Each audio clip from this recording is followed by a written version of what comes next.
Madame, monsieur, bonsoir. Très heureux de vous retrouver pour un nouveau numéro de All Can. All Can, votre émission consacrée à la Coupe d'Afrique des Nations, où nous allons revenir aujourd'hui sur les matchs des demi-finales qui vont opposer les 4 équipes du carré d'As aujourd'hui connues. Donc avant cela, nous allons bien entendu revenir sur ce qui s'est passé lors des quarts de finale, mais aussi All Vert, votre rubrique consacrée à l'équipe nationale, où il y aura beaucoup de choses à dire aujourd'hui avec ce qui se passe actuellement au sein de la fédération. Et pour finir, on reviendra sur tous les matchs qu'a connu cette Coupe d'Afrique des Nations jusqu'à présent. Bien entendu, avant de commencer, laissez-moi présenter mes invités aujourd'hui. À ma droite, Idrissa Koulibaly, mon ex-coéquipier international, ex-international malien. Heureux de te retrouver. Merci d'avoir accepté notre invitation, Idrissa. Merci Khaïdis, merci. C'est un honneur d'être sur votre plateau en compagnie de M. Djebour et avec M. Ali. Donc c'est un honneur pour moi. Tout l'honneur est pour nous. Merci. Vous avez fait. J'allais faire la surprise, mais vous l'avez annoncé avant moi. Ouais. Ce n'est pas grave. À vos côtés, Ali Hmouch, rédacteur en chef du journal Le Buteur. Ali Hmouch, bonsoir et merci d'avoir accepté notre invitation. Merci à vous de m'avoir invité, merci Sid Ahmed, merci à Mammar. Heureux de retrouver Idrissa Koulibaly. Ouais, et voilà, inhabituel, merci d'avoir présenté notre cher Mammar Djebour. De retour d'un long périple, oui. Mammar Djebour, bonsoir tout d'abord. Bonsoir. Alors, première question d'emblée, comment s'est passée cette petite escapade à Douala ? Petite, elle était longue. Pas très longue, au vu de... Non, au vu de la participation. Non, voilà, au vu de la participation. C'était une Coupe d'Afrique des Nations. J'en ai déjà vécu une où on était sorti du premier tour. C'était au Burkina Faso. On avait été sorti en 1998, on avait été sorti au premier tour. Et il y a eu celle de 92 aussi. Celle de 92, j'y étais pas, c'était à Ziguinchor. Mais celle de Ziguinchor ressemble à celle-là. Pour le reste, eh bien, il y a beaucoup à dire sur cette Coupe d'Afrique des Nations. Il y a eu des moments très forts avec un superbe match, mettant aux prises la Côte d'Ivoire. Justement, à l'Égypte, c'était un des plus beaux matchs du tournoi. Il y a eu des surprises également. C'était bien sur cette Coupe d'Afrique des Nations. Il y a eu des joueurs sur la deuxième partie qui se sont illustrés et qui ont confirmé leur statut de grands joueurs. Et je pense notamment à Mohamed Salah, je pense à Hakimi également, qui a été un joueur important pour le Maroc. Alors, avant de revenir, Mammar Djebour, sur tout ce qui est aspect technique, tactique, les équipes, moi je voulais, avant de développer tout ça, parler du voyage en lui-même. Ah, le voyage, il est long, parce que le voyage, il est long, mais bon, c'est ça, c'est agréable aussi. Ça va, vous n'êtes pas trop fatigué? Non, ça va très bien. Très bien, donc ça nous promet une belle émission, mesdames et messieurs. Donc sans plus tarder, la première partie, le journal de la CAN.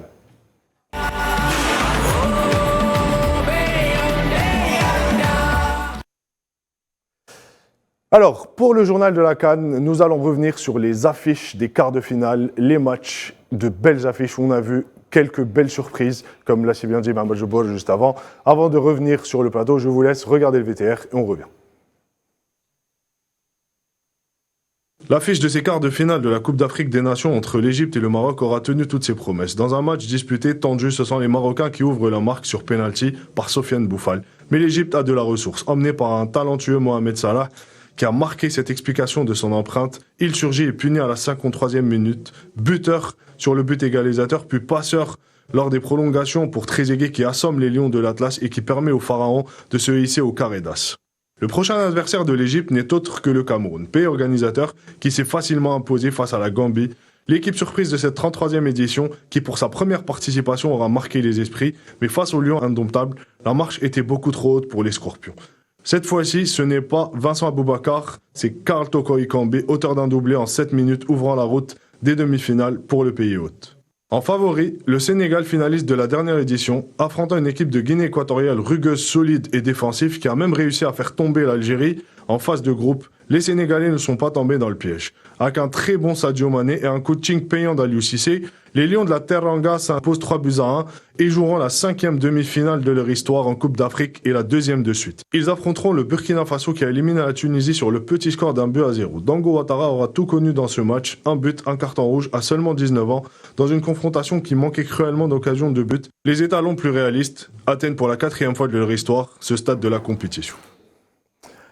Et bien voilà, c'était les affiches de ces quarts de finale. Tout d'abord, on va commencer par cette belle affiche, Mammar Djebour, entre l'Égypte et le Maroc, qui a tenu toutes ses promesses. Un match pour le moins tendu, et on a vu une belle équipe égyptienne. C'est vrai qu'il est beau, le scénario disons-le, ou la combativité. Mais sur le plan footballistique pur, on n'a pas vu du beau football. C'était un match haché. Ce n'était pas le plus beau match. C'était pas le plus beau match, c'était un match haché. C'était un match où il y a eu des arrêts, il y a eu beaucoup d'accrochages, des duels très durs. Le C'est déjà l'enjeu. L'enjeu. Chacun voulait aller en demi-finale. Les Marocains voulaient prendre leur revanche et faire tomber l'Égypte. Les Égyptiens, rappelons-le, qui avaient un jour de récupération en moins par rapport aux Lions de l'Atlas, eh bien une équipe d'Égypte qui a montré du caractère, notamment sur cette seconde mi-temps. Et moi, je retiendrai surtout l'organisation de l'équipe égyptienne, l'organisation sur le terrain, la manière de défendre de l'Égypte. Et puis, deux joueurs, moi je pense qu'il y a deux joueurs clés dans cette équipe, c'est Mo Salah et El Neni au milieu, qui lui, eh bien, tient la baraque derrière, parce qu'il est juste devant les axiaux, devant la défense, et il tient vraiment la baraque. Et on a vu une belle équipe égyptienne sur sa seconde mi-temps et durant la prolongation, alors que je pense également que Vahid Halilovic a commis une erreur sur cette rencontre. C'est C'est la Sofiane sortie Bouffal. de Bouffal. Bouffal crée le danger, difficile également à arrêter comme attaquant, imprévisible, il avait toute la latitude, la liberté. Au moment où il sort, ça change complètement la donne du match et l'équipe égyptienne revient bien avec un Mo Salah décisif, comme on l'a vu, passeur et buteur. Et je retiendrai également que c'est une équipe d'Égypte qui est en train de monter en puissance. Entre le premier tour et le deuxième tour, je dirais, les matchs à élimination directe, Voilà. c'est une toute autre équipe. Et je terminerai juste par cet aspect concernant les Égyptiens. Ils ont débuté le tournoi difficilement, avec 2 petites victoires et une défaite contre le Nigeria. C'était face au Nigeria. Ils avaient été battus 1-0. Mais après, ils se sont très bien repris. Mais dans le même temps, ils ont des difficultés devant les buts. Et devant les buts, ils ne marquent pas beaucoup de buts. Puisque, je le rappelle, ils ratent, ils vendangent beaucoup d'occasions. Mais bon, quand on a Mo Salah avec vous déjà, quand il arrive à se plus-value, libérer, mais quand il est à son meilleur niveau, donc là vous me tendez la perche, je me retourne vers Idrissa Koulibaly, le joueur, l'ancien joueur que vous étiez. Mohamed Jabbour parlait d'aspect tactique. On a vu une guerre psychologique sur le plan tactique entre Carlos Queiroz et l'entraîneur marocain Vahid Halilovic.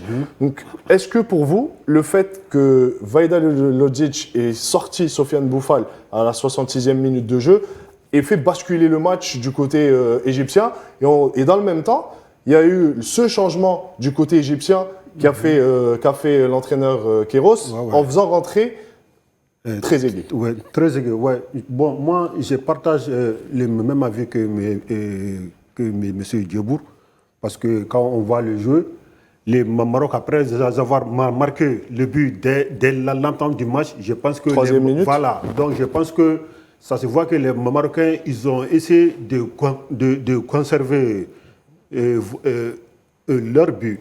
Maintenant, depuis ça, après, vraiment, on n'a pas eu grand-chose. En tout cas, côté les Égyptiens, ils se sont battus comme des fous. Donc, ça se voit que pendant tout le jeu, ça se voit que les Égyptiens, ils avaient l'envie. Donc, je pense que c'est ça qui a beaucoup joué côté égyptien. Voilà. Comme il a dit, la sortie de Sofiane Bouffal tôt, surtout tôt, je pense qu'il est sorti entre à la 66e minute. Voilà, 66e minute. Oui, pratiquement à l'heure de jeu. Voilà, pour un joueur de cet calibre, voilà, quand tu le fais sortir, ça se voit qu'il y a eu un déséquilibre total donc, au niveau de l'attaque marocaine. Tout à fait. Pour finir sur ce match, Ali Hamouche, je voudrais vous poser une question par rapport à l'état d'esprit de cette équipe égyptienne. Alors, il y a eu 2 faits marquants pour moi. C'est la sortie du gardien qui déjà, lui, était venu remplacer le numéro 1, Chenaoui, qui est l'un des meilleurs gardiens africains. Donc, il fait une superbe partie, d'ailleurs, sur les tirs au but. C'est lui qui pratiquement qualifie l'Égypte. Et là, gros coup dur, encore une fois, pour l'Égypte, qui voit Gabalski quitter ses partenaires. Alors, on l'a vu sur le match, il ne voulait pas sortir. Mais par la suite, il était obligé. La douleur se faisait un peu plus pressante. Donc là, je vois que le 3e gardien rentre. Sur la première action, on l'a vu, sur une sortie où il est allé boxer des 2 points, tous ses coéquipiers sont allés vers lui pour l'encourager. Donc, est-ce que c'est un message fort quand on rentre comme ça sur un match où on n'est pas préparé, on est 3e gardien devant 2 grands gardiens. Donc, est-ce que ça fait un peu la force de cette équipe égyptienne aujourd'hui? Moi, je ne pense pas on va dire qu'il y a un joueur qui n'est pas préparé. quand on joue une telle compétition. Quand je dis pas préparé, c'est par rapport à la hiérarchie. Il est 3e gardien, peut-être qu'il ne s'attendait pas du tout à jouer. Il y a eu 2 défections, ça fait partie du jeu. Mais aujourd'hui, il rentre en cours de jeu, pratiquement pas échauffé. Donc c'est pour ça que je dis pas préparé. Même, on va dire, l'entraîneur des gardiens, quand il prépare, on va dire, ces éléments, il les prépare à jouer à tout moment. Même s'il y a un numéro 1, on va dire, qui est indétrônable, qui est Chnaoui. Mais on l'a vu sur le match, il est sorti. Donc il y a eu 2e gardien. Le 3e gardien, je pense que sur le match face au Maroc, je pense qu'on l'avait préparé quelque part à faire son entrée. Parce que pour lui, il se dit. C'est-à-dire que déjà psychologiquement, il est prêt dans sa tête. Psychologiquement, il y a une absence de gabarit. Il se dit qu'un incident, on va dire le gardien, il va être blessé, on peut revivre le même scénario. Ouais. Donc, l'entraîneur des gardiens, il fait en sorte que le 3e gardien soit prêt, soit d'attaque pour jouer ce match. Non, mais moi, je voulais parler de l'aspect de cette équipe sur le plan mental. C'est-à-dire que le collectif, l'esprit de groupe des joueurs qui sont allés directement vers le gardien à la première occasion. D'ailleurs, il y avait une action dangereuse. C'était Mounir El Haddadi qui était derrière le coup franc. Et tout de suite, il s'est mis en évidence, le gardien. Donc, on a vu cet état d'esprit qui peut jouer en faveur des Égyptiens pour la suite de la compétition. On va dire c'est un jeu collectif. Tu le sais très bien, tu as été joueur, c'est un jeu collectif. Donc les autres joueurs ont bien senti que le gardien de but, qui est jeune, là, 3e gardien, donc il fallait le mettre en confiance. Il avait besoin de confiance. Il avait besoin d'être encouragé, il avait besoin d'être mis en confiance. Il avait fait le premier arrêt. Bon, il a fait un arrêt qui a été décisif. Il a boxé le ballon, il a éloigné une action dangereuse. Donc les joueurs automatiquement sont venus vers lui. Donc ça lui donne encore plus confiance et le mettre dans le match. Directement dans le bas. Dans le match. Et pour l'état d'esprit, cette équipe égyptienne, dès le départ, elle est venue avec dans sa tête en conquérante et se racheter parce que la presse, on va dire, et les Égyptiens n'ont pas pardonné à cette équipe l'échec de 2019 à domicile. D'ailleurs, vous parlez de la presse égyptienne, je me retourne vers Mohamed Jabbour, je pense qu'il a une idée. Ce qui est étonnant, c'est que cette fois-ci, les Égyptiens, la presse égyptienne, ne sont pas venus en grand nombre sur cette Coupe d'Afrique des Nations. Vous y étiez? Oui, on était vraiment étonnés, parce que le match est joué, je le rappelle, ce match Côte d'Ivoire, plutôt non, on était sur Maroc. Égypte. Maroc-Égypte, oui. Alors, je rappelle, ils ne sont pas venus en grand nombre, donc on a eu l'occasion de les voir. Moi, je les avais vus également contre Côte d'Ivoire, Égypte. Donc, pour ça. Donc, ils n'étaient pas en grand nombre. Mais là où je veux rester sur l'équipe égyptienne, n'oubliez pas, il y a eu 2 grosses déceptions. Le tournoi mondial en Russie, où ils sont passés complètement à côté. Et la Coupe d'Afrique. Et la Coupe d'Afrique des Nations qu'ils avaient organisée. 2019. Mais également, je pense que l'apport de Queiroz est déterminant. Parce que Queiroz, sur tout le match, si vous l'avez suivi, il ne s'est pas assis. Le banc, ils ont pourri la vie à l'arbitre, le banc égyptien. Il y a eu des accrochages entre les 2 bancs. C'est là où je voulais en venir, Mohamed Jabbour. Et ma question, elle va être directe. Aujourd'hui, c'est pour ça que j'ai parlé de l'aspect journalistique. Aujourd'hui, il a perdu face au Nigeria. Carlos Queiroz a perdu face au Nigeria. Oublié, ça. Il a été descendu par la presse égyptienne. À un moment donné, il y a eu un fait marquant, un moment fort de cet échange entre un journaliste égyptien et Carlos Queiroz, qui lui disait, si vous n'êtes pas content, venez, prenez l'équipe et entraînez l'équipe. C'est-à-dire que par la suite, on lui a fait confiance. Et c'est un peu la force tranquille de cette équipe. Queiroz, vous êtes obligé de lui faire confiance. Queiroz, Manchester, Real, je le rappelle, je sais que vous le savez très bien, avec les U20, 2 fois champion du monde. Entraîneur, il a entraîné également l'Iran et le résultat, on le connaît avec l'Iran. Donc il a l'expérience de ce type de tournoi. Son équipe, elle est préparée. Il passait dans son groupe, même la défaite contre le Nigeria, il terminait à la 2e place. Après, on sait très bien, c'est un 2e tournoi qui va débuter. C'est une nouvelle compétition. Une nouvelle compétition, les matchs à élimination directe. Or, ce qu'on constate, c'est que l'équipe est montée en puissance, elle répond présent sur les matchs à élimination directe avec un état d'esprit de guerrier. C'est-à-dire, pourquoi on est guerrier, Koulibaly le disait, dans les duels, ils étaient présents, ils revenaient en défense, avec 1 jour en moins de récupération sur la 2e mi-temps. Et la prolongation, je ne sais pas si vous serez d'accord avec moi, ils ont fait preuve de fraîcheur par rapport à l'équipe marocaine qui a décidé de protéger son but. Bon, mais après, vous savez, l'énervement peut gagner. Et je pense que les Marocains, à un moment donné, basculer d'un côté comme de l'autre. Les Marocains, à un moment donné, ils menaient 1-0. Ils se sont dit, on est bien parti pour se qualifier. Je crois qu'ils ont raté 1 ou 2 occasions. Alors, il y a que Gabalski sauve Oui, voilà. sur la transversale qui fait basculer le match par la suite, et Trezeguet en prolongation qui assomme les Lions de l'Atlas. Sur un super travail également. De Mo Salah. Bien sûr, il le Bien met. sûr. Mais il lui donne un caviar. Il lui dit vas-y, allez, mets le but. Non, mais il prend ses responsabilités. Et en plus, l'appel que fait, comment il coupe la trajectoire, il répond présent, il marque ce but. Mais pour dire que cette équipe égyptienne a eu du répondant, elle a répondu au combat physique, Présente. elle a répondu au combat tactique. Sur la main courante, ça a été une bataille. Et d'ailleurs, vous avez vu les cartons. Et d'ailleurs, comment ça s'est terminé? Ça s'est Dans les terminé en vestiaires. coup de poing dans le vestiaire. vestiaire. Vous dire, On le sait. il y avait une telle tension. Mais faudra-t-il garder cet état d'esprit face au prochain adversaire? Il est connu. En demi-finale, les Égyptiens vont affronter le pays organisateur, Mamadou Jabor. Messieurs, alors le pays organisateur qui a qui a déroulé face à la Gambie. Cette belle équipe de Gambie, c'est la première participation. Je pense que tous les amateurs de foot, tous ceux qui ont suivi cette Coupe d'Afrique des Nations, cette équipe de la Gambie aura marqué les esprits. C'est une première participation. Ils vont au quart de finale. Ils ont deux bons joueurs. Il y a 2-3 joueurs qui se sont illustrés. Il y a aussi Barro qui joue du côté de Bologne en Italie, dans la Serie A. Donc là, je voudrais revenir sur ce match avec vous, Idrissa Koulibaly. C'est vrai que certains disent que le Cameroun n'a pas encore affronté de grosses équipes, mis à part le premier match face au Burkina Faso, mais on le sait dans quelles conditions ça s'est fait. Le Burkina amoindri à cause du Covid, amoindri de pas moins de 6 titulaires. Donc, mis à part ce match-là, la route était toute tracée pour les coéquipiers de Vincent Aboubakar, même s'il réalise un super bon tournoi, à l'image de Aboubakar et de Toko Ekambi. Ouais, je dirais, bon, en tout cas, c'est comme ça, hein, parce que le Cameroun, pour le moment, moi, je me réserve. Donc, c'est-à-dire pour donner une analyse. Voilà. Comme tu viens de le dire, à part le Burkina, le Cameroun, il n'a même pas encore joué parmi les 10 meilleures équipes africaines. Voilà. Donc, on va voir les matchs contre l'Égypte, c'est ça? Donc là, ça sera le premier gros test pour voilà. le Cameroun. En tout cas, le Cameroun aussi, bon, ça se voit qu'ils sont en train de jouer chez eux, donc devant le public.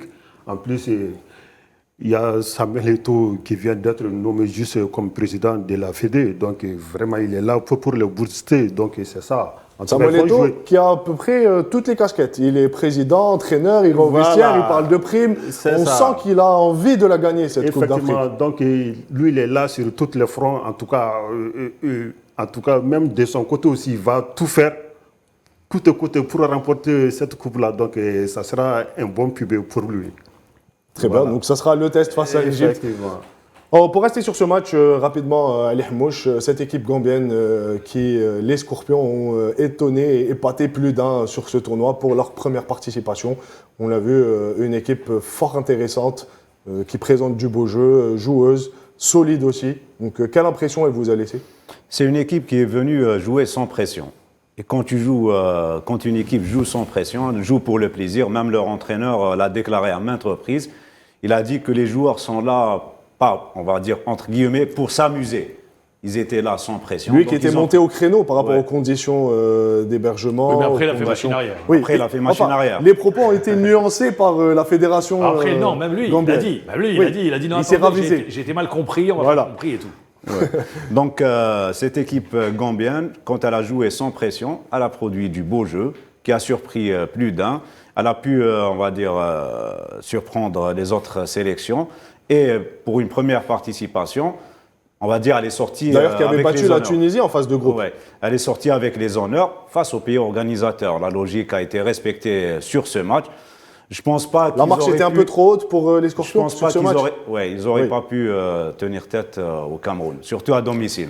Mais les équipes, telles que la Gambie, également, il y a les îles Comores, la Guinée équatoriale, les Comores, c'est des équipes qui ont joué sur leurs forces. Donc, on les a vus bloc bas, en attendant, ils procédaient par contre, ils profitent d'une erreur de l'équipe adverse. Donc, ce n'est pas des équipes qui iront très loin sur la compétition. Moi, je prends toujours un exemple. Deux, c'est la Mauritanie et Madagascar. Madagascar lors de la dernière édition. C'était qualifié pour les quarts de finale. On ne les a pas retrouvés, les Malgaches, sur cette édition. C'est un feu de paille. Oui, donc c'est un parcours en ce feu de qui paille. est vrai aujourd'hui risque de ne pas l'être demain. Et je prends également la Mauritanie, qui avait fait une Coupe d'Afrique des Nations sur le plan du contenu. La dernière Coupe d'Afrique des Nations, c'était Sur le plan intéressant. jeu. Or, on ne les a pas retrouvés cette fois-ci. Vous prenez les Gambiens, bloc bas, on reste derrière, on défend, on s'arc-boute, on fait le dos. La Guinée équatoriale, c'est la même chose. Bien que pour moi, hier, ils ont un peu surpris le Sénégal. Il y a Mais quelques individualités ils ont intéressantes. quelques individualités. Voilà. Vous prenez également les Comores. C'était une belle histoire. Ben, ils ont réussi à se qualifier. Mais par la suite, c'est toujours très Il n'y a compliqué. pas de continuité, c'est ce que vous voulez dire. C'est toujours très compliqué. Ils n'ont pas de grands joueurs, ils n'ont pas de Oui, oui. tradition. Il n'y a pas de tradition Donc, dans ce genre de compétition. bien évidemment. C'est une Non. équipe qui vient C'est aujourd'hui, pour qui ça. sort du lot. Maintenant, concernant le Cameroun, vous me posez la question, je vous dis, moi, le Cameroun, je les attends, je veux les voir devant l'Égypte.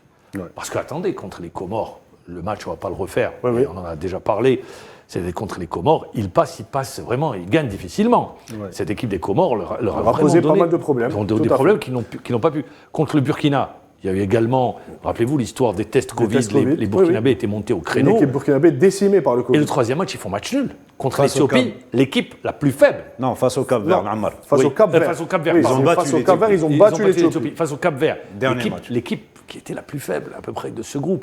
Ils font match nul, un but partout. Donc, on n'a pas encore vu une équipe du Cameroun qui a hissé son niveau de jeu pour aller gagner le titre continental. Bon, c'est vrai, booster, vous le Et dites. pour vous dire, il y a deux hommes forts qui ressortent de cette équipe. Aboubacar Il y a et- eu 11 buts inscrits par le Cameroun jusqu'à présent.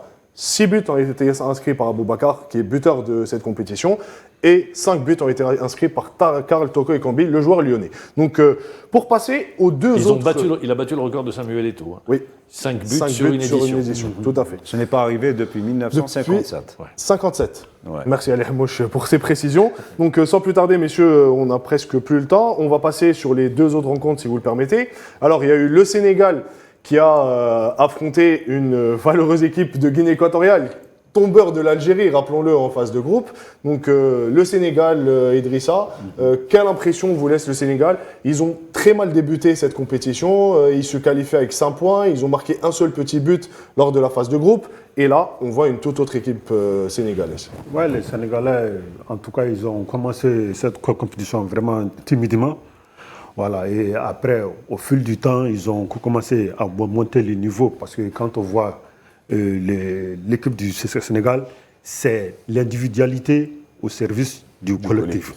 Est-ce que tu vois? Donc, avec un grand Sadio Mané devant, et quand tu vois à partir du gardien de but jusqu'à l'attaque, vraiment, Pour moi, je sais pas si vraiment c'est de la classe. je ne sais pas si vous êtes d'accord, pour moi, c'est le meilleur effectif de la Coupe d'Afrique des Nations. Oui, effectivement. Quand vous Tout à regardez, fait. vous dites Mandi, un des meilleurs gardiens au monde, et vous remontez la colonne Voilà, vertébrale. voilà. Vous avez le défenseur Koulibaly. Effectivement. Non, parlons pas, c'est également l'un des meilleurs. Voilà. Et quand on voit une équipe du Sénégal qui est toujours à la recherche D'un trophée, d'un trophée continental. Exactement. Donc cette année, avec en tout une cas, belle équipe, c'est-à-dire que sur le papier, ça reste l'un des favoris quand on Ouais. voit l'effectif sénégalais. Et ce qui est intéressant sur ce match et sur cette équipe sénégalaise Ali Hamouche, il y a eu l'apport d'Ismaïl Assar qui Ça, a fini justement. par revenir. Ouais, Donc qui ça était donne blessé. un peu plus de choix à Aliou Cissé offensivement.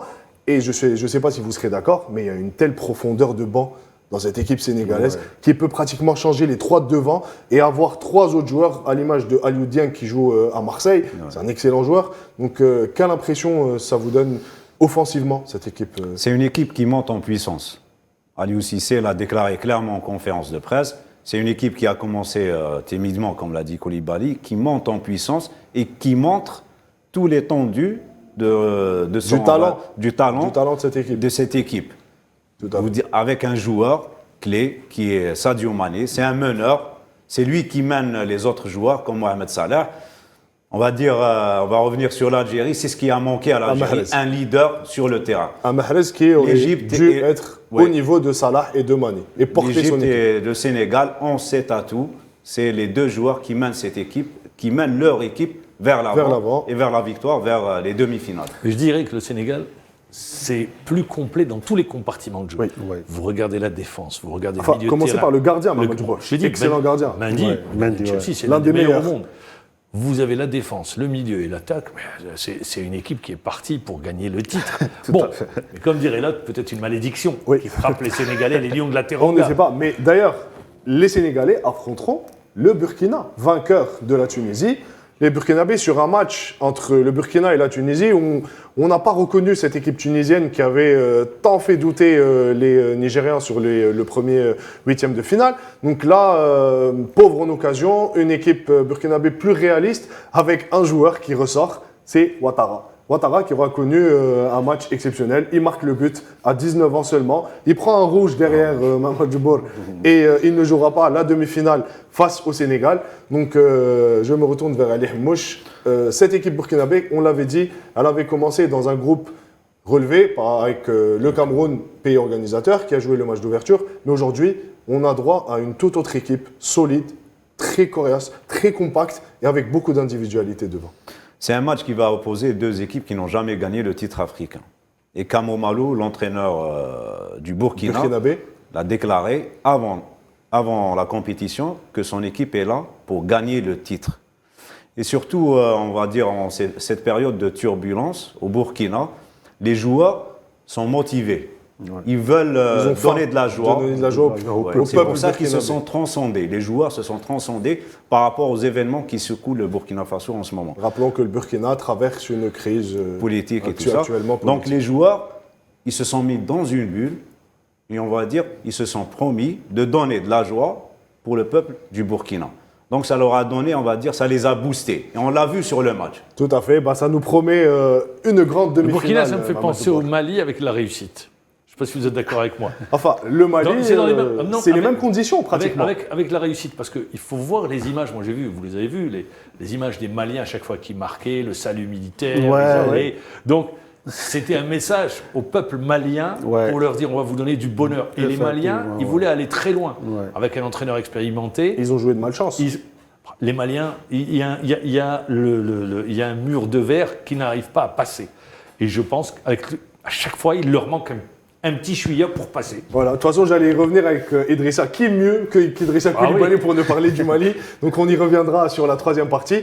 Mais avant cela, messieurs, on va clôturer cette première partie et retrouver Holver pour la seconde partie et parler de l'équipe nationale. Il se passe beaucoup de choses actuellement au sein de la fédération.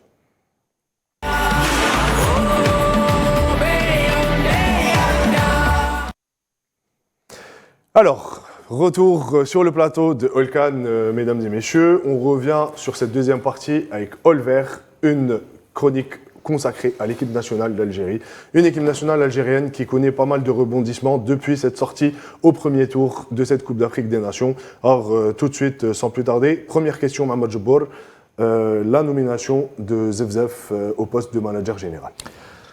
Vous me dites des rebondissements, moi je ne vais pas dire, il n'y a pas eu de rebondissement. L'équipe est sortie au premier tour. C'est un résultat sportif. Enfin, moi, je dirais, beaucoup plus que rebondissement. Je dirais c'est le syndrome du champion. On l'a vu, la France, on a vu l'Allemagne gagner la Coupe du Monde, l'Espagne. Bon, c'est le syndrome du champion. Et pratiquement toutes les nations africaines. L'équipe voulait aller très loin, elle n'est pas passée, éliminée au premier tour. Ça, c'est un fait. Maintenant, autour de l'équipe nationale, tout ce qui s'est fait, ça c'est une deuxième partie, c'est tout autre chose. Vous revenez sur le manager général. Est-ce que le manager général fait gagner l'équipe? Est-ce que c'est un joueur?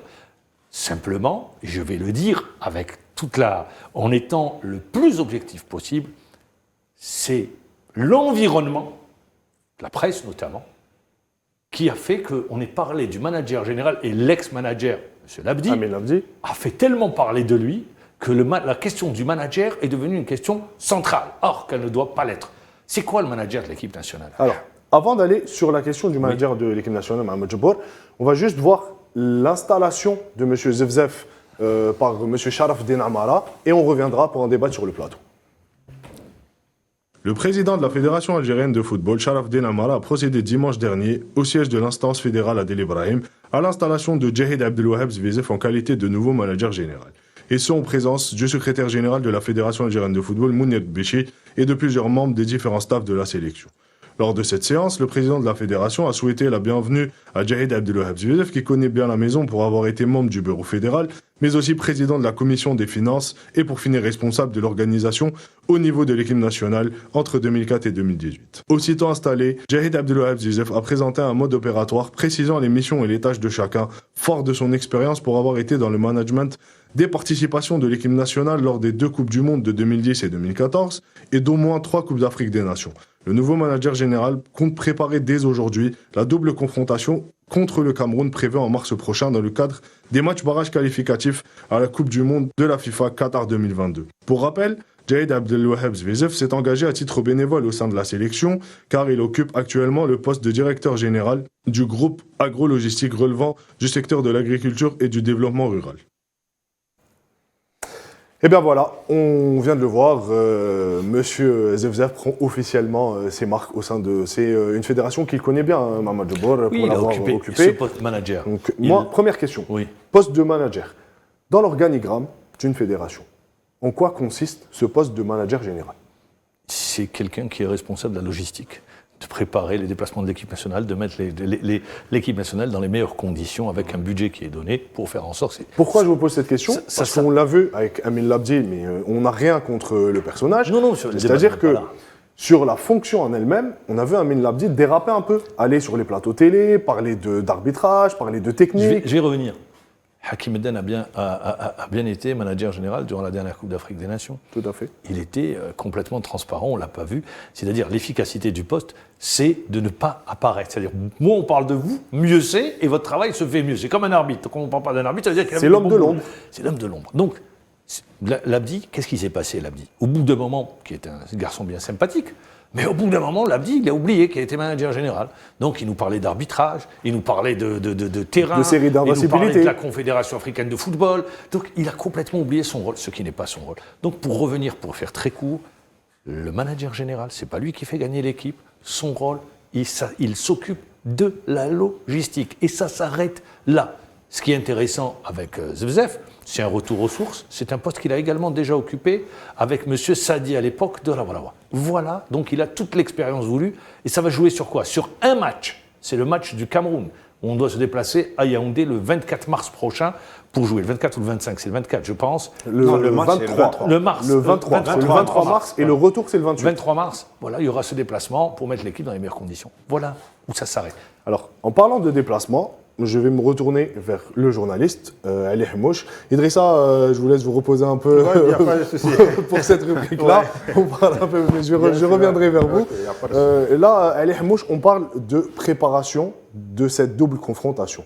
Alors, ma question, elle est simple. Aujourd'hui, est-ce que M. Zevzef a toutes les données et toutes les cartes en main pour préparer au mieux cette double confrontation face au Cameroun? Je pense, comme il l'a dit Ma'ammar, c'est qu'il a toute l'expérience pour préparer un tel déplacement qui est important. Mais pas seulement le déplacement, c'est les deux matchs, Et rappelons l'aller-retour. aussi que M. Zevzef était dans l'organisation de l'équipe nationale dans les deux Coupes du Monde, à savoir 2010 et 2014. Donc il a l'expérience pour. Justement, l'expérience qui a manqué ou qui manque à Labdi, qui n'a pas, on va dire, Qui a fait l'expérience. défaut à l'Abdi Oui, il n'a pas l'expérience de ce genre d'événement. de compétition. Hakim Dan était le manager général durant la dernière CAN. Mais après, c'est Amin Labdi qui a pris ce relais, poste. oui. Mais il n'a pas eu un événement, on va dire, majeur où il s'est illustré, à part la Coupe arabe des Nations. Mais là, c'était un match, on ne doit pas se rater contre le Cameroun parce qu'il y a une place en Coupe du Monde. Donc il faut mettre tous les atouts du côté de l'équipe nationale dans le poste de manager général. Au niveau de la logistique. Voilà, De au la niveau, logistique. au niveau organisationnel. Parce que c'est pas lui qui est sur le terrain et c'est pas lui qui joue. Voilà. Je sais, Mahmoud, il n'est pas sur le terrain, mais une équipe nationale a besoin de tous les éléments, Mais- pour garder sa sérénité. Ali, ce que je veux dire, ne donnons pas plus d'importance à ce À ce poste de poste-là. manager qu'il est réellement. Il ne faut pas, soyons sérieux. Le poste de manager, c'est de préparer, de choisir le bon hôtel, de choisir C'est le de bon endroit, s'occuper de tout ce qui est d'avoir les logistique, créneaux Mamadou d'entraînement, enfin, toute la logistique de l'équipe. C'est lui qui doit la mettre en place, qui doit Mais en faire. parlant de logistique, Oui. il est en contact, moi je voudrais juste revenir sur cet aspect-là, il est en contact direct avec Jamel Belmadi, à ce poste-là. Bien sûr. Donc moi aujourd'hui ma question elle est simple, Mamadou Bor. On a entendu, ça a beaucoup spéculé, les journalistes en ont parlé, comme quoi le choix de Zevzef n'était pas celui de Sharafdin Amara ni celui de Jamel Belmadi, il a été imposé. Donc aujourd'hui, est-ce vrai, on peut dire que Zevzef était le choix de Sharafdin Amara? Alors, je vais vous dire, vous avez un président de fédération. Pour répondre à votre question, je ne vais pas vous dire oui, non. On va faire un peu de pédagogie. Il y a un président de fédération. Il y a eu le départ de l'Abdi. Vous pensez que l'Abdi, c'est non, on a dit l'Abdi pas. C'est le président de la fédération qui a fait que l'Abdi a été démis de ses fonctions parce qu'il y a eu un échec où les conditions n'étaient pas là. Et on tourne la page et ça s'arrête là. Vous pensez que on est mis fin aux fonctions de l'Abdi par rapport à ce qui s'est passé en termes d'organisation? Il y a eu un échec. Et je rappelle que la nomination du manager se fait en concertation avec l'entraîneur. Avec l'entraîneur national, bien sûr. Bien évidemment. Il faut qu'ils travaillent parce qu'ils vont travailler ensemble. Ça, c'est le premier point. Le deuxième point, il y a le président de la fédération. Bien sûr, chacun pense détenir le scoop du siècle. Moi, ce n'est pas un scoop, c'est juste la cohérence et la réflexion. C'est la logique. Le président de la fédération s'est appuyé en choisissant, parce que c'est des profils que vous allez choisir, et il y a le facteur temps, sur une personne, premièrement, sage, qui a de l'expérience, qui va apporter de la sérénité, et non pas remuer... Une bonne prise de décision, oui, mais parce surtout. que surtout rapporter de la sérénité, être transparent, faire en sorte que les choses coulent de source. Et ça, sur ce profil, parce que c'est un profil que vous recherchez, il faut faire vite sur ce profil. Le choix s'est porté sur Zevzef. Et c'est le président, maintenant, pour répondre à votre question, qui a choisi Zevzef. En le proposant, en disant... Ça, c'est un scoop. Non, c'est pas un scoop. Moi, je dis pas c'est un scoop. Ça, c'est un scoop. Parce qu'on en a tellement entendu. Mais vous allez ça entendre... disait des verts et des pas mûrs. Mais vous allez, chacun pense détenir. J'ai vu des choses, sur cette Coupe d'Afrique des Nations, j'ai vu des choses, vous vous dites, c'est pas possible, vous vous pincez au bout d'un moment, est-ce que c'est vrai, on est sérieux? Et du coup, avec le président et l'entraîneur national, il a été décidé de choisir Zevzef. Et je reviendrai à cette déclaration, et tout à l'heure on en parlait, de l'entraîneur national, je ne peux m'occuper de tout. J'allais vous poser la question. J'allais y arriver. C'est pas le président de la fédération qui s'occupe de tout. Le président de la fédération met non, en mais place... c'est Jamel Belmadi qui le dit, non, et c'est des mots forts. Oui, mais je sais, je le sais très bien. Mais quand il le disait, il parlait également des aspects logistiques, de l'aspect logistique. De l'organisation. De l'organisation. Et donc, à partir de là... Et quand il le dit, c'est mal compris, parce qu'après, il faut remettre les choses dans le contexte. Tout à fait. Donc, ça pouvait être mal interprété. Parce que l'Abdi, ce qui s'est passé avec l'Abdi, vraiment, c'est un bon gars. Il y a eu un abcès de fixation sur l'Abdi. Plus il restait, plus il y avait un abcès de fixation. Donc, il fallait se focaliser sur l'Abdi. Il fallait qu'il parte. Et donc, il y a eu Zevzef. Et vous allez voir... C'est pour un peu calmer les choses, atténuer ça va ramener de la sérénité. Maintenant, sur la question, je ne peux pas m'occuper de tout, c'était après le départ des joueurs. Oui. Très bien. Hakim Eden est encore vivant, d'accord? Tout le monde est là. Vous pouvez lui poser la question. En 2019, après le match contre la Côte d'Ivoire, il y avait deux options. Soit on était éliminé, soit on était qualifié. Si on était éliminé, les joueurs rentraient le soir. Parce que sur ce match-là, parce que les gens n'étaient pas sur place. Il faut savoir que cette fois-ci, ce n'était pas les mêmes conditions qu'en Égypte, où l'hôtel, il y avait de la distance entre l'hôtel. Là, tout le monde était là, dehors. Dès qu'un joueur sortait, on le voyait. Tout le monde sait. Bon, je passe les détails. Les conditions ne sont pas les mêmes. C'est normal, les positions ne sont pas les mêmes. Le match se termine. Les joueurs, ils doivent rejoindre leur club. S'ils restaient, ils perdaient 2 jours. 2 jours. Ils perdaient 2 jours. Ils sont rentrés le soir, le lendemain, et dimanche, vous avez des joueurs. Boulaya a joué. Oui, il s'est entraîné le lendemain. Attal était sur la feuille de match. Benassar a joué. Benassar a joué. Donc, il fallait qu'il gagne du temps. Maintenant, ce que vous avez vu, ce que les gens disent, l'organisation, parce qu'ils connaissent... Je suis désolé, mais il y en a beaucoup qui ne connaissent rien au foot, et ils parlent du foot. Et ça me rend malade. Non, mais sérieusement, ils font des interprétations. Qu'est-ce qui s'est passé? Comme entre l'aéroport et l'hôtel où était l'équipe nationale, tout le monde, vous savez, dès que vous sortez, vous avez les joueurs. Tout le monde voulait avoir Mahrez. Bon, j'ai vu des scènes d'hystérie concernant Mahrez. Donc, dès qu'ils ont vu Mahrez aller à l'aéroport, Benassar, tout le monde est allé à l'aéroport. Tout le monde est parti à l'aéroport pour avoir la photo. La photo, l'autographe. La photo, l'autographe. Donc, et comme l'aéroport de Douala, c'est pas un aéroport géant et petit, donc du coup, ça donne des scènes où on est obligé de courir. Vous savez, vous avez été joueur. Au bout d'un moment, vous avez envie un peu de tranquille. Voilà ce qui s'est passé. Ni plus, ni moins. Mais la précision est importante, Mohamed Djibril, parce que ça a beaucoup spéculé. Certains journalistes, pour dire ça comme ça, moi, je vais me retourner vers le joueur et poser la question au joueur.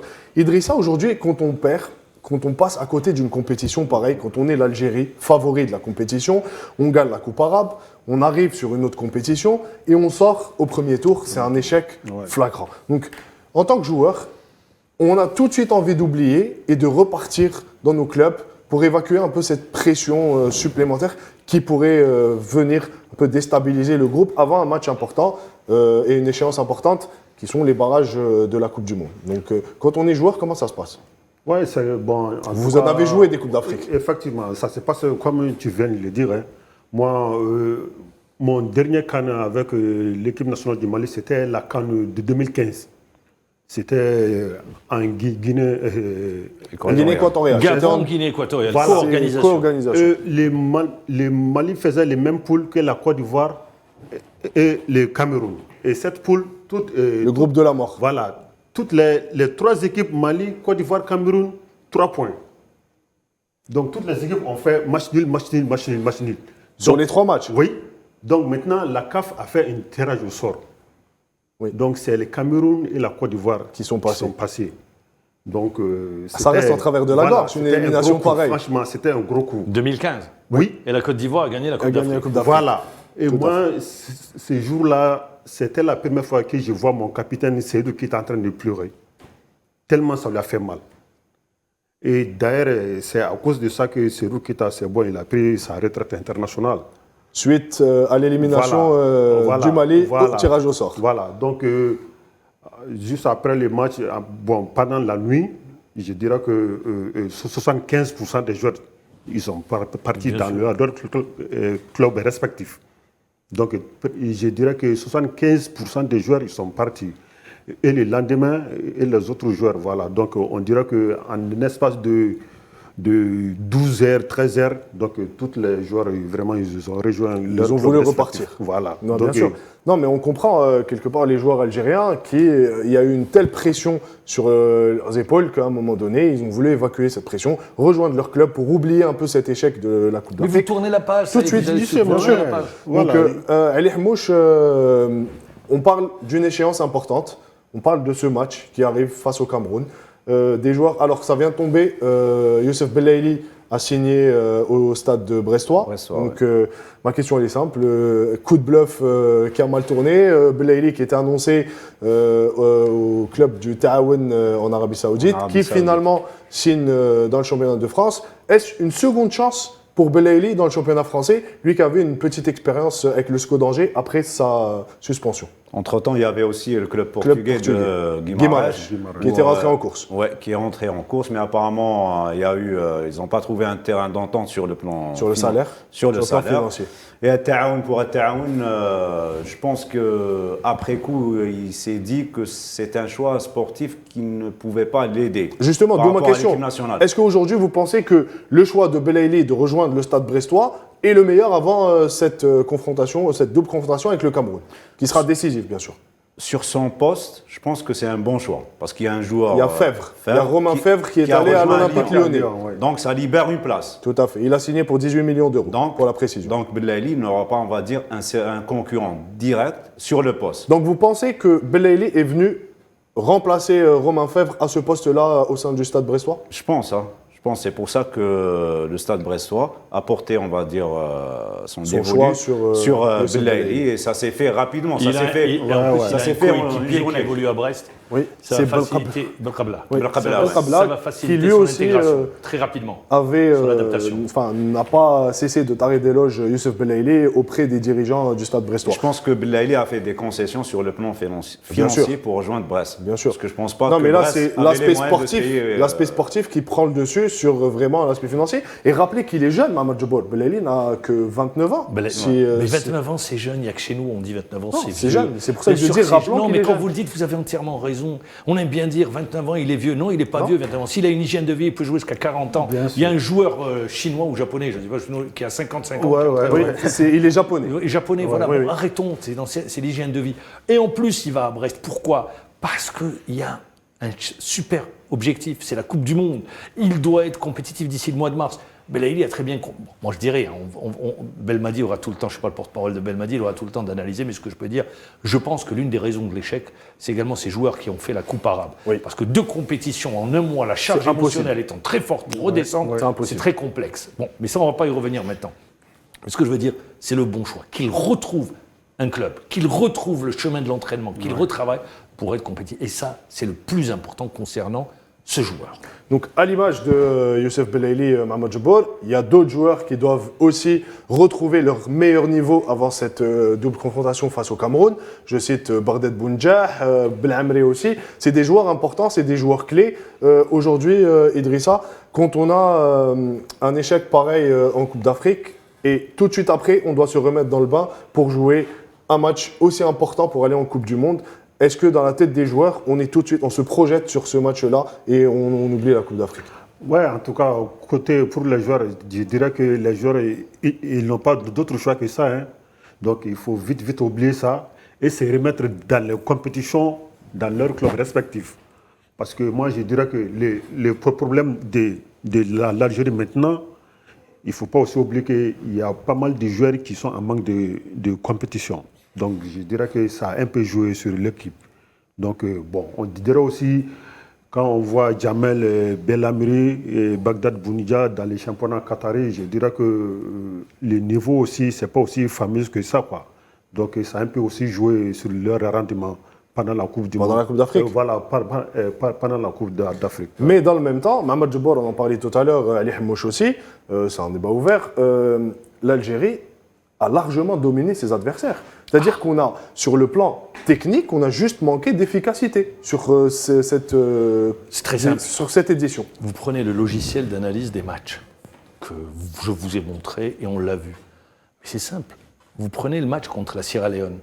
Vous avez 10 passes décisives pour marquer un but que vous ne mettez pas au fond. Bon, vous ne marquez pas. Vous terminez avec un point. Vous avez le deuxième match que vous dominez. Vous prenez un but contre le cours du jeu. Sur 3 Ça vous scie les jambes. Mais les joueurs n'avançaient plus. Je ne parle pas du dernier match parce que mentalement, les gars On n'y était plus. On n'y était plus mentalement. Mais les joueurs, ils ont tout donné. Aujourd'hui, moi, ce que j'aime pas, c'est qu'on vienne faire le procès des joueurs qui, pendant 3 ans, ont donné du bonheur, qui ont tout donné sur le premier match contre la Sierra Leone, contre la Guinée équatoriale. Et rappelons qu'on a joué dans des conditions difficiles, à 14 heures. Oui, vous avez été les deux footballeurs, et vous le savez très bien. Des fois, sur un match de foot, ça ne tient à rien. Ouais. Vous prenez le match contre la Sierra Leone, on doit sortir avec 2-3 à 0. Oui. Vous prenez contre la Guinée équatoriale. Si on marque contre la Guinée équatoriale, comme ça s'est passé pour les Sénégalais, ça Surtout- change complètement le match. Surtout la première action de Mais Belaïli bien en sûr, première mi-temps. ça change complètement le match. Mais après, qu'on arrête, s'il vous plaît, de dire non, c'est l'arbitre, non, c'est celui-là, non. Mais non, un match de foot, soit on gagne, soit quand on perd, il faut sortir la tête La haute. tête Parce haute. que la défaite, elle fait partie du jeu. Bien Vous sûr. pouvez Et ça perdre forge, un surtout. match, vous pouvez perdre un match, mais si vous avez tout donné pendant le match, bon, ben ça y est. Il n'y a pas de regret à Il n'y a pas de avoir. regret à avoir. Tout à fait, Et moi, ouais, je je dis, suis c'est ce qui d'accord. s'est passé. Mais après, le dernier match contre la Côte d'Ivoire était très compliqué. Il arrivait dans un contexte Très un peu difficile, particulier. très difficile. Moi, je reste sur les 2 premiers matchs. Et Jamel Belmadi, du jour, comme il le dit lui-même, il dit c'est un échec. Il le reconnaît. Donc, on tourne la page et on va sur la Coupe du Monde. D'accabler les joueurs. Parce que vous savez, la défaite, la performance, elle se construit. Il y a des paramètres objectifs qui amènent à la performance. L'équipe nationale devait rejoindre Douala à une date. Elle n'a pas rejoint Douala à cette date. C'est Ça a un peu perturbé le sélectionneur national dans la préparation Mais non, de mais c'est cette le compétition. sélectionneur national qui a voulu. Non, les quand je dis ça l'a conditions- perturbé, parce que c'est par rapport aux conditions. Oui. Il y a eu des cas Covid, Je reviens. les joueurs n'étaient pas prêts. Les conditions dans lesquelles évoluait l'équipe nationale, qu'est-ce qui s'est passé au Qatar? C'est qu'il y a eu des joueurs, une grande majorité, Testés positifs. ont été testés positifs. Je vais prendre pourquoi Taharat est resté, juste pour donner une idée. Comment ça se passait en équipe nationale? Les joueurs, ils leur faisaient le test antigénique. Antigéniques. Donc, s'il était négatif, il passait au test Au test PCR, PCR. ça ne posait pas de problème. Pour Taharat, il fait le test antigénique. Il n'était pas fiable. Il est négatif. Il fait le test PCR, Positif. il est positif. Il est obligé de rester 10 jours Ouais. à Doha, parce qu'il est en confinement. Donc, ça a posé de très gros problèmes. C'est pour ça que l'équipe est partie en retard. Ouais. Quand les gens disent, oui, Mahrez, mariage, tutti quanti, sa vie privée, bon, vraiment, on n'a pas besoin, alors, tout le bonheur qu'il a donné. Et il y a eu, Non, il y a eu aussi la c'est- FIFA, Mohamed Oui. Jabbour, qui n'a pas laissé les joueurs Très arriver je en reste, sélection. je reste sur cet aspect. Qu'est-ce qui s'est passé, Mahrez? Mahrez a fait un Covid. C'est pour ça qu'il est arrivé en retard. Après, vous avez les joueurs qui ont été libérés le 3. Après, vous avez des conditions objectives qui ont fait que, à chaque fois, l'entraîneur national était perturbé. Peut-être qu'il y a eu un mauvais calcul sur la participation aux Coupes arabes. Coupes arabes, tout à fait. Rappelez-vous les déclarations de l'entraîneur national. Pour vous, il y a eu une mauvaise gestion de Non, l'effectif je vais dire, l'entraîneur national avait dit les joueurs devaient faire des bouts devaient bouts de jouer match. un match sur 2. pour avoir un peu Ouais, pour avoir du rythme. du rythme dans les jambes. Qu'est-ce qui s'est passé? Belaïli fait tout le tournoi. Belhamri, Belhamri fait tout pratiquement, le tournoi. Et vous pouvez aller Brahim comme aussi. ça. Donc, également, donc les gars sortent d'une telle compétition. Ouais, donc, avec la il faut fatigue et garder tout, ouais. la lucidité, le calme. Et là, avec le recul nécessaire, on peut faire des Bien analyses sûr, objectives. Rester dans l'objectivité. On a tout fait pour mettre en opposition le président de la fédération et l'entraîneur national.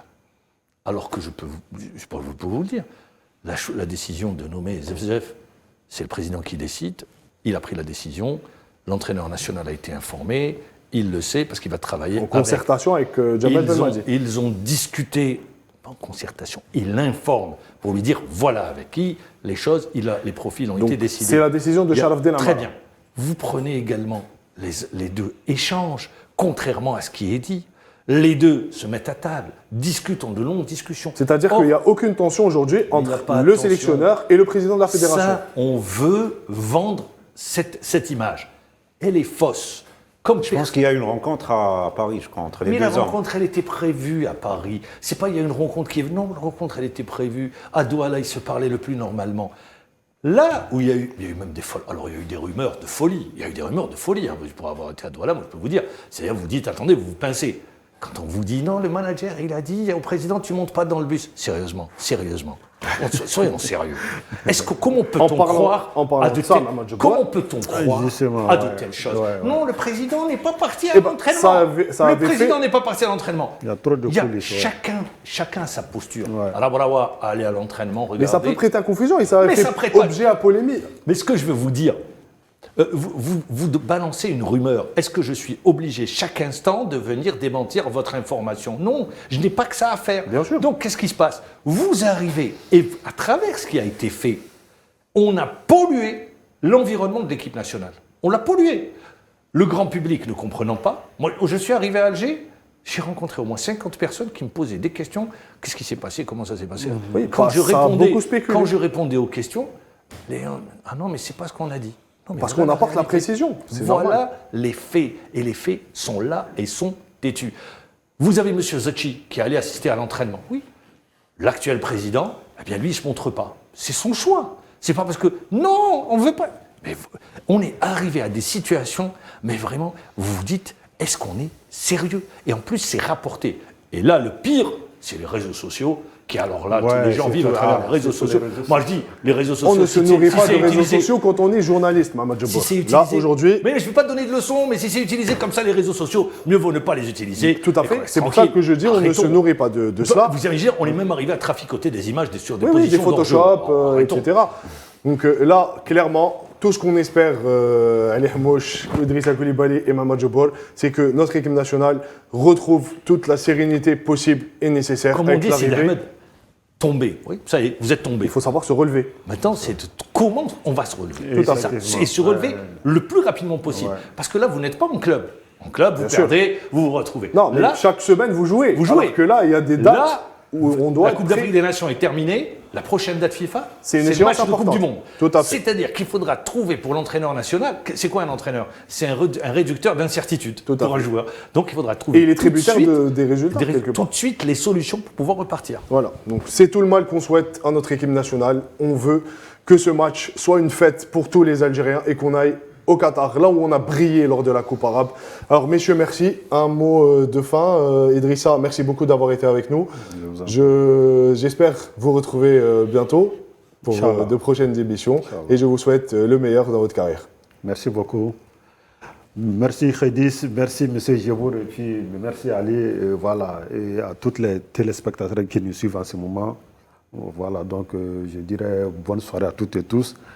Le monde entier, surtout ici en Algérie, les gens passent vraiment un moment vraiment difficile à cause du Covid. Moi-même, personnellement, j'y ai été touché, mais c'était rien de grave. Donc, Dieu merci, voilà. vous êtes rétabli. Voilà, que les gens vraiment qu'ils Fassent fassent attention. vraiment attention. Merci à beaucoup cette- Idrissa pour ce message. Ali Hamouche, merci beaucoup encore une fois d'avoir accepté notre invitation. C'était un plaisir. Merci pour l'invitation. Et mon souhait, c'est que l'Algérie se qualifie pour le Mondial 2022 et prenne le meilleur sur le Cameroun. On l'espère tous. Mamad Jabbar, merci pour toutes ces analyses. Je merci. reprends ma place la semaine prochaine. Ou pas. Merci beaucoup Mamad Jabbar, c'est un plaisir encore une fois. Mesdames et messieurs, merci beaucoup de nous avoir fait confiance, de nous avoir suivis sur ce numéro de All Can. Moi je vous retrouve la semaine prochaine, je retrouverai ma place ou pas, on ne sait pas, tout dépendra de Mamad Jabbar. Merci beaucoup, à la semaine prochaine, bonne soirée.